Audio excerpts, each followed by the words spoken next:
Hey guys, happy Monday. It's Wemi here with your Monday dose of inspiration. So, I am a doer. I like taking action. I like to be prepared.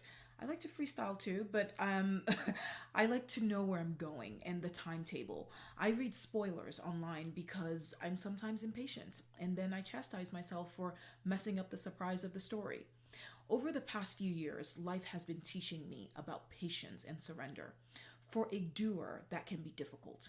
You're basically putting a red velvet cake with cream cheese frosting in front of me and then telling me that you'll let me know when it's time to dig in. That to me is just cruel. But it is a necessary lesson for me right now. It's a lesson that keeps coming up because nothing goes away until it teaches you what you need to know. For me, the larger lesson is that there is a time to sow and there's a time to harvest. There's a time to nurture and a time to rest. I have also learned that I cannot do my job and life's job too. Most of us are not familiar with the different seasons of life.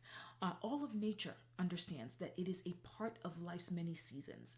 No thing in nature does the same thing for all seasons. They take inspired action, flow, and allow. They surrender when that time comes.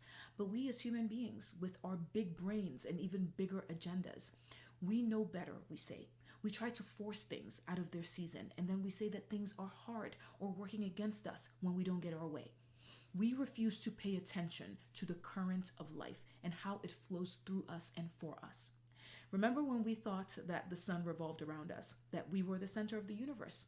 It sounds a little silly now, doesn't it? But life is happening in the past, in the present, and the future. It is in everything, happening for us, around us, through us, and also in spite of us. It is so important for us to pay attention to the season that we're in. There are always signs.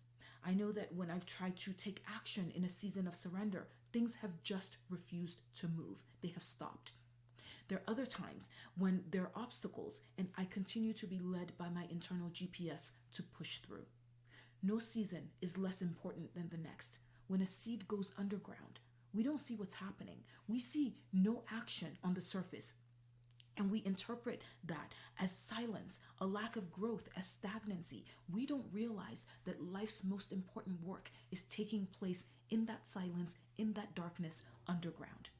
There is nothing worse than being at the wrong place at the right time or at the right place at the wrong time. This is why it's so important to trust in life's seasons.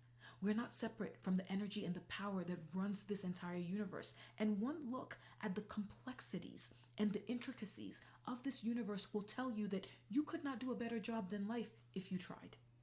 I have said this before, but I think it's important that I say it again.